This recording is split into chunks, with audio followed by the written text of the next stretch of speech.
We all love watching Kevin McCallister defeat the Wet Bandit. But let's be real, Harry and Marv shouldn't just be in jail at the end of Home Alone. They should be dead. Here are 10 things in this Christmas classic that actually make absolutely no sense. Starting with the one detail about the phone lines that ruins the whole plot. The premise is simple. An 8-year-old is accidentally left behind when his family flies to Paris, forcing him to defend his home from 2 bumbling burglars using cartoonish violence. First, we have to address the biggest issue in the Home Alone universe. Telephones apparently only stop working when it's convenient for the script. They tell us the phone lines are down due to a storm, which is why the parents can't call home from Paris. Yet, 5 minutes later, Kevin is able to call Little Nero's and order a cheese pizza. Some argue this is how early 90s phone systems worked, but it feels like a massive stretch to make the plot happen.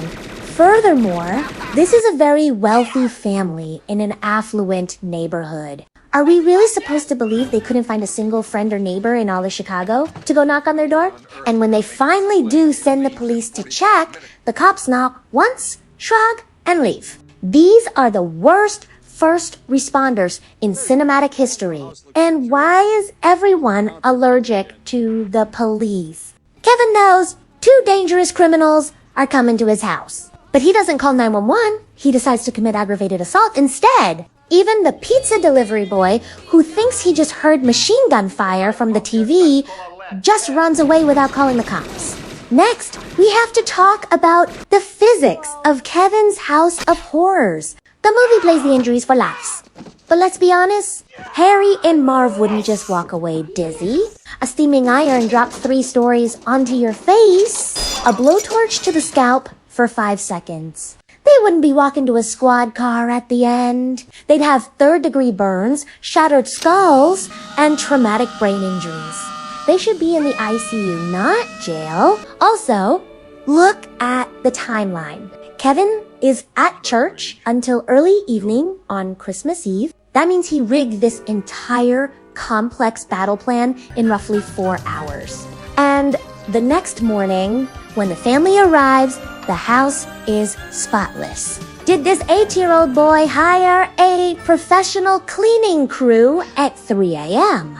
We can forgive cartoon violence, but the single biggest plot hole that breaks the movie isn't the bandits, it's the hero, Old Man Marley. He redeems himself by saving Kevin's life, knocking out the bandits with his snow shovel, but then he just drops an 8-year-old off at an empty, partially destroyed house in the middle of the night. He doesn't call the cops to report the unconscious bodies in the neighbor's basement, and he doesn't wait for a guardian. He just waves and leaves a child alone again. That's not heroic. That's criminally negligent. It's still a classic, but the logic falls apart fast. If you love dissecting 90s family movies, check out my breakdown of the Santa Claus right here. And let me know in the comments, what's the one plot hole in Home Alone that always bothered you? I'll append the best commentary and theory below. The McCallisters might be rich, but they aren't Silicon Valley rich. If you want to see how a college kid turned a simple idea into a $500 million empire while losing every single friend he had, you need to watch my breakdown of The Social Network. Kevin McCallister had it easy because his hood was a quiet Chicago suburb. But in some places, 10-year-olds don't just defend their houses, they rule the entire city. For a look at the brutal reality of the streets where the kids hold all the power, check out Cinema Meetup. Full recap of City of God. It's Home Alone, but with the safety off. We joke about Kevin being a genius for rigging a blowtorch to a door, but imagine a kid who was labeled crazy by his entire village only to build a literal miracle out of a pile of trash. If you want a story about real-life resourcefulness that actually saved a community instead of just scaring burglars, you have to see this.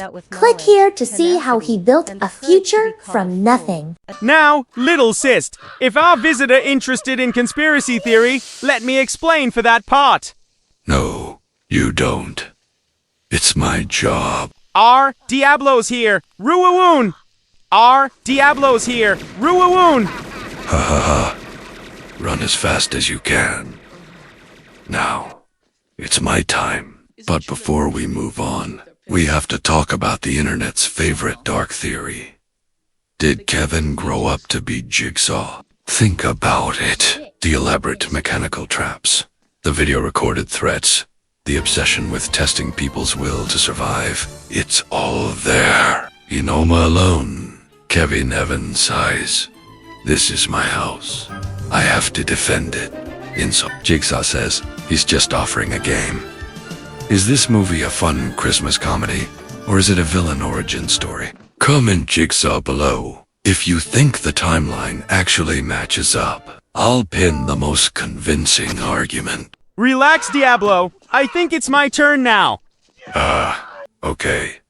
Your theory wouldn't be as interesting as mine. You bet. I also have evidence as good as you. Well, let's get specific about the damage. When that iron hits Marv in the face, that's not a cartoon bump.